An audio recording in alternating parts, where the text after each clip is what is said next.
দুটি আমাদের সমাজের যে দুটি চলমান ধারা সেটি একেবারে যুদ্ধ উন্মাদনার একটা অবস্থায়। দুটি বিষয় কি, এক হচ্ছে শরীয়ত বয়াতি এবং আরেকটি হচ্ছে যে সাম্প্রতিক ওয়াজ মাহফিলে দেওয়া হুজুরদের বক্তব্য নিয়ে। আমি প্রথমে শরীয়ত বয়াতি এবং হুজুরদের বিষয়ে যে কথা বলবো, এই হুজুরের নাম হয়েছে বেলগ্রেড হুজুর। দুনিয়ার সবচেয়ে বড় পয়সালা বেলগ্রেড, আইফোনের মালিক। দেখা হয়েছে আমার সাথে, আমার কাছে মনে হয়েছে টিকটিকি। মাওলানা তারেক মনোয়ার মুফাসসির কুরআনের তাফসির করেন এবং তিনি ইসলামী যারা ভাবাদর্শে উদ্বুদ্ধ এবং যারা ধর্মভীরু তাদের কাছে বেশ পরিচিত একটি মানুষ, সেলিব্রিটি হুজুর বলা চলে।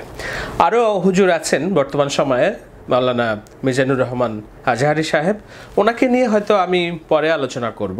আজকের আলোচনাটা শুধুমাত্র এই যে বেলগ্রেড হুজুর এবং বলদ বয়াতি নামে যাকে বলা হচ্ছে তাকে নিয়ে কথা বলবো। যারা এই ঘটনার পেছনের অংশটা জানেন না তাদের জন্য একটু বলে রাখি যে শরীয়ত বয়াতি নামে একজন ভদ্রলোক যিনি বাউল, তিনি সম্প্রতি গ্রেপ্তার হয়েছেন আইসিটি আইনে।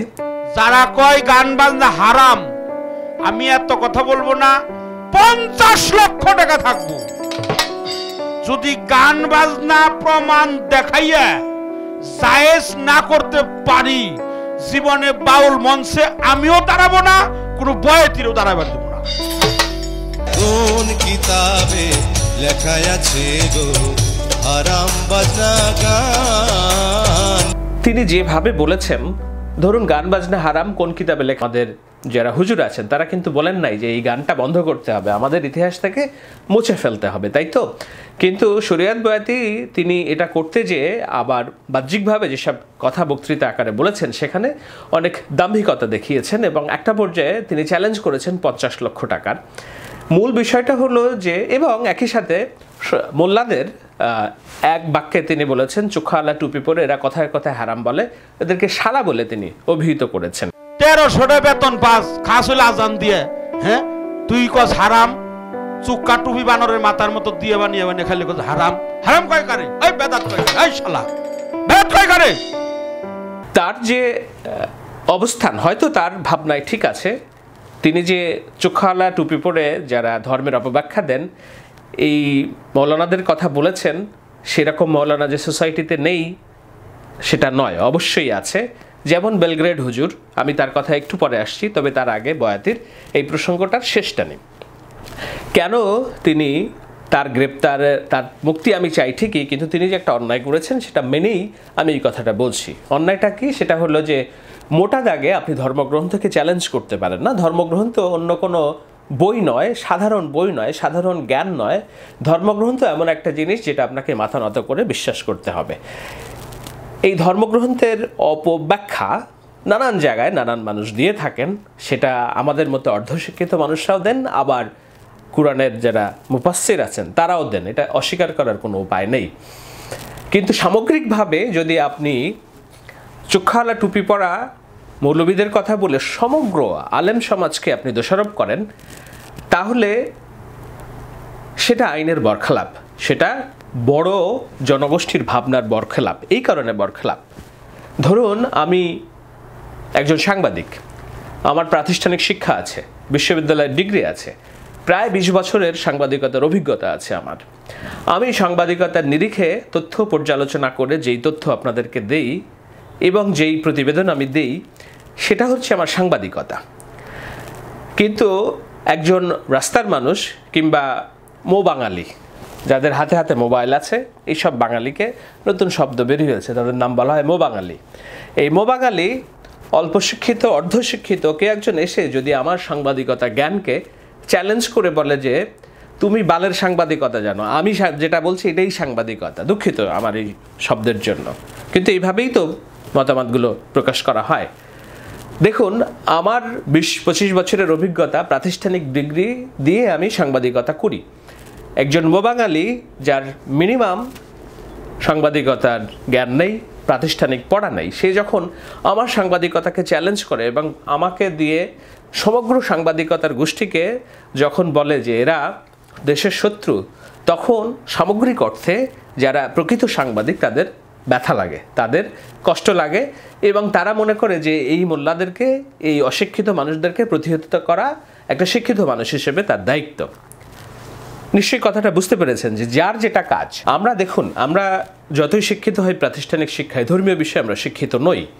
ধর্মীয় বিষয়ে যেটুকু আমরা জানি সেটা হলো আমাদের অর্ধলব্ধ অল্প জানা পড়াশোনা এবং প্রাত্যহিক জীবনের যেটা চর্চা, সেখান থেকে আমরা ধর্ম বিষয়ে জানি। কিন্তু যারা বিশ্ববিদ্যালয় থেকে পড়াশোনা করছেন, বিভিন্ন মাদ্রাসা থেকে পড়াশোনা করছেন, সারা জীবন হাদিস কোরআন নিয়ে পড়াশোনা করছেন, নিশ্চয়ই তারাই বেশি এটাতে জানেন। সুতরাং একজন সুফি সাধক যখন কুরআনের ব্যাখ্যা নিয়ে একজন আলেম সমাজকে চ্যালেঞ্জ করে বসে, তখন স্বভাবতই আলেমদের গায়ে লাগার কথা, যেটা তিনি করতে পারেন না। সে কারণে রাষ্ট্র যেহেতু কিছু দায় দায়িত্ব আছে, তার রাষ্ট্রের মধ্যে থেকে এই বয়াতিকে গ্রেপ্তার করেছে। আমি বলেছি রাষ্ট্রের দায়িত্বের মধ্যে থেকে গ্রেপ্তার করেছে, কিন্তু আমাদের যে রাষ্ট্র ব্যবস্থা সেটা একটা ফ্যাসিবাদী রাষ্ট্র ব্যবস্থা। এই রাষ্ট্র ব্যবস্থায় শেখ হাসিনার নামে কটূক্তি করলে 20 বছরের জেল হয়, 5 বছরের জেল হয়, শিক্ষকের জেল হয়, নবীজির নামে কটূক্তি করলে অনেক সময় উপেক্ষিত থাকে। তো এই ধরনের ভাবনাগুলো এই যে মোল্লা গোষ্ঠী এবং আলেম গোষ্ঠী, তাদের ভিতরে গ্রন্থিত হচ্ছে দিনের পর দিন, বছরের পর বছর ধরে। সুতরাং তাদের ভিতরে চাপা অসন্তোষ আছে বলেই তাদের ভিতরে ধারণা হয়েছে এই সরকার ইসলাম বিরোধী এবং ইসলামের নামে কটূক্তিকারীদের ব্যবস্থা নেয় না। সেই অজুহাতে এই বয়াতি মানুষটাকে গ্রেপ্তার করা হয়েছে। একটু লম্বা সময় নিয়ে আমি বললাম যে এই গ্রেপ্তারের আমি নিন্দা জানাই। কেন নিন্দা জানাই? কেননা একজন ব্যক্তি, একজন বয়াতি দিয়ে পুরো আপনি সুফি সমাজকে, আলেম সমাজকে, বাউল সমাজকে, যারা স্রষ্টার সান্নিধ্য পাওয়ার জন্য বিকল্প পন্থায় স্রষ্টার কাছে যাওয়ার চেষ্টা করে, মানুষকে উদ্বুদ্ধ করে, মানুষকে গানের তালে তালে ভালো কথা শেখায়, একজনও সুফি, একজনও বাউল নেই যে মানুষ খুন করে, একজনও বাউল নেই যে অন্যের জমি দখল করে, একজনও বাউল নেই যার দ্বারা গ্রামের অন্তত 10 জন মানুষ বিপথে গিয়েছে, তাই তো? এই প্রমাণ নাই। সুফিবাদ হচ্ছে ইসলামের যে সমগ্র অনুসারী 200 কোটি যদি মানুষ হয় যে তারা ইসলামে বিশ্বাসী, তার 15 ভাগ হচ্ছে শিয়া ধর্মাবলম্বী, বাকি 4 ভাগের মধ্যে আছে আহমদিয়া এবং অন্যান্য তরিকত। সুফিজম আছে 1 ভাগ। সেই সুফিজমের ধারণা এসেছে পারস্য থেকে, সৌদি থেকে। তার এটা বংশ পরম্পরায় পারস্য হয়ে, পাকিস্তান হয়ে, ভারতবর্ষ হয়ে বাংলাদেশে, কিন্তু তার অনেক আগে থেকেও এই ভারতবর্ষে যখন ইসলাম পৌঁছায় নাই, ইসলাম পৌঁছেছে এখানে হয়তো খুব বেশি হলে 800 থেকে 900 বছর আগে। তার আগে এই বাউল সম্প্রদায় ছিল, 1000 বছর ধরে তারা আছে। সুতরাং তাদেরকে আপনি অস্বীকার করতে পারেন না। 1-2 বাউলের কথা দিয়ে পুরো বাউল সমাজকে আপনি অস্বীকার করতে পারেন না। যেটা করছে আমাদের এই বেলগ্রেড হুজুররা, সেটাও একদিক দিয়ে খারাপ। আপনি যদি সুফির গ্রেপ্তার চান, তাহলে আপনাকে এই হুজুরদের গ্রেপ্তার চাইতে হবে। কোন হুজুর? সেটা হচ্ছে যে মাওলানা তারেক মনোয়ার। রাসায়নিক বোম মারবে, কোনো কাজে লাগবে। যেমন আফগানিস্তানে যত বোম্বিং করেছে একটাও ফুটে নেই। রাত 3টা আমি আকাশ থেকে বোম্বিং করছি, আমি দেখলাম কিছু পাগড়িওয়ালা সাদা কাপড়ের লোক বোমগুলো ধরে ধরে নদীতে চুবাইয়া দিচ্ছে। এই মানুষগুলো ইসলামের অপব্যাখ্যা দিচ্ছেন এই কারণে আফগানিস্তানের যেই কথা বলা হচ্ছে, সেখানে একটা চরম অসভ্য বর্বর শাসন ব্যবস্থা ছিল তালেবানদের। সেখানে নারীর অধিকার ছিল না, অন্য মানুষের অধিকার ছিল না। যদিও আমেরিকার আফগানিস্তানে আক্রমণকে আমরা বিরোধিতা করি মানবিকতার স্বার্থে, কিন্তু কিছু মানুষ আছে এটা ধর্মীয় বিষয় হিসেবেই শুধু কেবলমাত্র বিরোধিতা করেন। তারা মনে করেন যে তালেবান শাসক গোষ্ঠী, তারা হচ্ছে ইসলামের অনুসারী, তালেবান শাসক ইসলামের অনুসারী নয়। এই যে তারেক মনোয়ার গ্রামে গ্রামে ঘুরে ঘুরে আফগানিস্তানের পক্ষে কথা বলতেছেন, সেটা একেবারে বড় অর্থে একটা রাষ্ট্রদ্রোহিতা, একটা বড় অর্থে একটা ইসলামের অবমাননা। কিন্তু তিনি বলছেন বেলগ্রেডের কথা। স্বাভাবিকভাবে তার আরও অনেক কথা ইদানিং বেরোচ্ছে। তিনি নাসা নাকি বলছেন সূর্য পশ্চিম দিক থেকে উঠবে কোনো একদিন। নাসার কোনো বৈজ্ঞানিক ব্যাখ্যায়, কোনো রকম গবেষণায় এই তথ্য বের হয়েছে বলে আমরা কোনোদিন শুনিনি। তিনি বলেছেন যে তার যে পড়াশোনা, অক্সফোর্ডের নাকি তিনি শ্রেষ্ঠ শিক্ষক হয়েছেন 3 বার। ওই টিচার শ্রেষ্ঠ টিচার, আমি অক্সফোর্ডের 3 বার শ্রেষ্ঠ টিচার হয়েছি। আজকে বলে ফেললাম ফট করে। এটা কেউ জানে না, আমার পরিবারও জানে না। অক্সফোর্ডের সিলেবাসে চলে ইংল্যান্ড আমেরিকার স্কুলগুলো। এখন কথা হচ্ছে যে এই ধরনের মানুষগুলি, যাদেরকে আমরা মুফাসসিরে কুরআন বলি, কুরআনের তাফসির করে, তারা যদি এই ধরনের ভুল ব্যাখ্যা দেন, আলেমরা তো জ্ঞানী, আলেম যদি ভুল ব্যাখ্যা দেন, সেই ভুলটা ধরার সাধ্য আমাদের মতো কিছু শিক্ষিত অল্প শিক্ষিত মানুষের আছে। কিন্তু গ্রামের লক্ষ মানুষ, তাদের কথা শুনতে যায় লক্ষ লক্ষ মানুষ বিভ্রান্ত হচ্ছে। লক্ষ মানুষ মনে করতে শুরু করছেন যে না, বেলগ্রেড হুজুর বলে বেলগ্রেড বলে কেউ আসলে একজন আছে। লক্ষ মানুষ মনে করছে যে আফগানিস্তানের বোমা মাটিতে পড়ে নাই, পানিতে চুবাইয়ে দিয়েছে এবং সেখানে আল্লাহ তাআলার দর্শন পাওয়া গিয়েছে। এগুলো ভুল, এগুলো হচ্ছে বাস্তবের অপপ্রলাপ, সত্যের অপপ্রলাপ। এইটা বিশ্বাস করতে হবে। সুতরাং এই যে মানুষগুলো কোরআনের ব্যাখ্যা দেওয়ার জন্য যারা নিজেদেরকে এক একজন ডিগ্রিধারী হিসেবে প্রতিমান করেছেন, প্রতিষ্ঠা করেছেন, তারা প্রতিনিয়ত ইসলামের অপব্যাখ্যা দিয়ে যাচ্ছেন ইসলামের নাম করে, তাদেরকেও তো আইনের আওতায় আনতে হবে, তাই তো? নিশ্চয়ই বলবেন যে ঠিক আছে, সে একটা দুটা ভুল করেছে বলে তার সমস্ত কাজবাজকে আপনি অস্বীকার করতে পারেন না। আমি আপনার সাথে একমত। এই জন্যই আমি একমত, একজন দুইজন বাউল ভুল করেছে বলে পুরো বাউল সমাজকে আপনি দোষারোপ করতে পারেন না। গান বাজনা হারাম বলে আপনি ফতোয়া দিতে পারেন না। দেখুন, হারাম হালাল নিয়ে এই কথা বিতর্ক আছে। আমি ধর্মের অপব্যাখ্যায় যাব না, সেটা অপব্যাখ্যা হতে পারে, কারোর এটাতে অসন্তুষ্টি হতে পারে। একটা বিষয় বলে আমি শেষ করব, সেটা হলো আজকে যেটা হারাম, কালকে সেটা আপনার কাছে হালাল হতে পারে। আমাদের প্রাত্যহিক বিবেচনায়, আমাদের প্রাত্যহিক জীবনে এই দুই বেডির মাথার চুল পাইকা গেছে, এরপর গদির লোভ এরা ছাড়তে পারে না, যেরকম ঠিক কিনা? আমরা চাই না আপনারা আর গদিতে থাকেন। মাননীয় প্রধানমন্ত্রী শেখ হাসিনা পুরুষ না নারী? ওনার আগে যিনি ছিলেন, অনেকদিন ধরে ওনাদের কোলে আমরা আছি। ওই দেশ সফল হতে পারে না যেই দেশের প্রধান চেয়ারটার মধ্যে তারা নারীকে বসিয়ে দেয়। আমি হয়তো কথার পরের অনুষ্ঠানে একেবারে নির্দিষ্টভাবে আজাহারির উত্থান এবং তার যে গতি প্রবাহ নিয়ে সেটা কথা বলবো, অনেকের পছন্দ হবে না আমি জানি, কিন্তু একজন বিশ্লেষক হিসেবে, সমাজ বিশ্লেষক হিসেবে কিছু দায়িত্ব সমাজের পালন করা উচিত। আমি সেই দায়িত্ব থেকেই কথাগুলো বলবো। আমি যেটা বলতে চাচ্ছি, মিজানুর রহমান আজাহারির একটি ওয়াজ আমার কাছে এসেছে। তিনি বলছেন ইসলামে নারী নেতৃত্ব হারাম। 10 বছর আগেও, 15 বছর আগেও বাংলাদেশের হাজার মানুষ, লক্ষ মানুষ বিশ্বাস করতেন নারী নেতৃত্ব হারাম। আজও নিশ্চয়ই অনেকেই বিশ্বাস করেন, তাই তো? কিন্তু বাংলাদেশে আজকে একটা মানুষ পাবেন কিনা যে খালেদা জিয়ার নেতৃত্ব অস্বীকার করে? একটা মানুষ পাবেন কিনা যে শেখ হাসিনার নেতৃত্ব অস্বীকার করে? আল্লামা শফি হুজুর, তিনি শেখ হাসিনাকে কওমি জননী উপাধি দিয়েছেন। জামায়াতে ইসলাম, সবচেয়ে বড় ইসলামী রাজনৈতিক দল, তাদের হাজার লক্ষ নেতাকর্মী আজকে খালেদা জিয়ার ছবি তাদের প্রোফাইলে সেটে রেখেছেন, খালেদা জিয়ার মুক্তি চাচ্ছেন।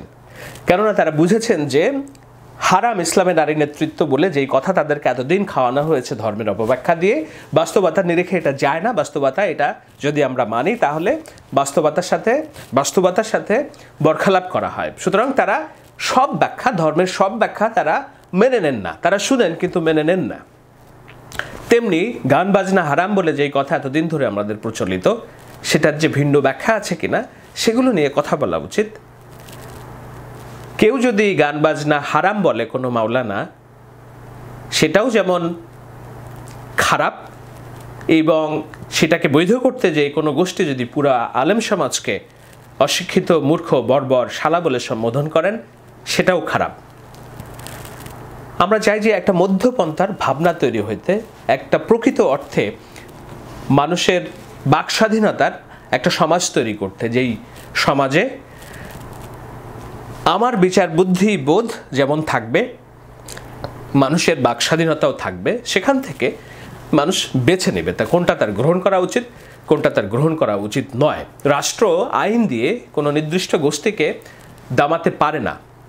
এই পুরো জিনিসটাই হচ্ছে উদার সেকুলারপন্থী মানুষ এবং ধর্মবিশ্বাসী মানুষের মধ্যে একটা দ্বন্দ্ব তৈরি করার জন্য। এক পক্ষ দাবি করছে ওদেরকে শায়েস্তা করো, গ্রেপ্তার করো, আরেক পক্ষ দাবি করছে ওদেরকে শায়েস্তা করো, হুজুরদের শায়েস্তা করো, হুজুরদের ওয়াজ মাহফিলে যাওয়া বন্ধ করো।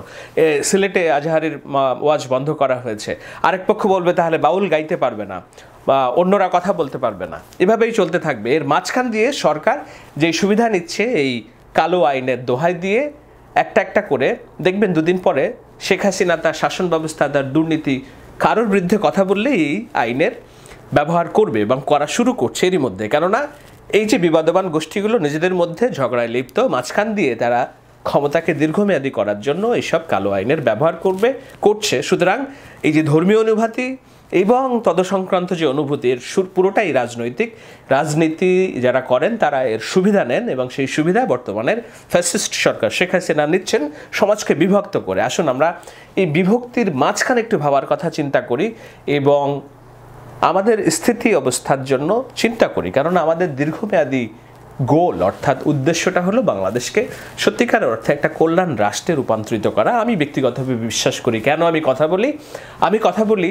বাংলাদেশকে সত্যিকারের অর্থে একটা উদার গণতান্ত্রিক এবং সকলের মত প্রকাশের অধিকার, সকলের ধর্ম প্রকাশের অধিকার, সেখানে হিন্দু বৌদ্ধ নির্বিশেষে সবাই তার ধর্ম পালন করতে পারবে। আমি শেষ করব একটা কথা দিয়ে, একজন মুসলিম হিসেবে কেউ যদি সৎভাবে জীবনযাপন করতে চায়, আমেরিকা হচ্ছে পৃথিবীর শ্রেষ্ঠতম দেশ মুসলিমদের জন্য। একদিনের জন্য আপনাকে 1 টাকা ঘুষ খাওয়া লাগবে না। একদিনের জন্য আপনি এক জায়গায় আক্রান্ত হলে আপনাকে এই সংখ্যা করা লাগবে না যে আপনি ন্যায় বিচার পাবেন না। কিভাবে আমেরিকা মুসলিমদের জন্য সর্বশ্রেষ্ঠ দেশ, এটা এখানকার হাজার মুসলিম, একজনও মুসলিম নেই যে সেটা অস্বীকার করবে। আমি আরও একদিন কথার কথা অনুষ্ঠানে পর্ব আলোচনা করার প্রত্যাশা রেখে শেষ করছি। সমাজ নিয়ে যে ভাবনা আমি মাঝে মাঝে দিতে থাকবো, তাতে কিছু মানুষ যদি রুষ্ট হন, আমাকে গালিগালাজ করেন, আমি সেটা মত প্রকাশের স্বাধীনতার একটা অংশ হিসেবেই মাথা পেতে নিব, কারণ সবার মত প্রকাশের অধিকার আছে। Hello, this is Shahed Alam. Bangla ইনফোটিউবের এই উপস্থাপনা কেমন লাগলো অবশ্যই জানাবেন। ভালো লেগে থাকলে এই চ্যানেলটি সাবস্ক্রাইব করবেন।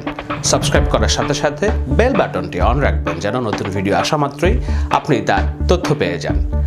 বিস্তারিত জানার জন্য অবশ্যই বাংলা ইনফোটিউবের ওয়েবসাইট www.banglainfotube.com ভিজিট করতে ভুলবেন না। সবাইকে ধন্যবাদ।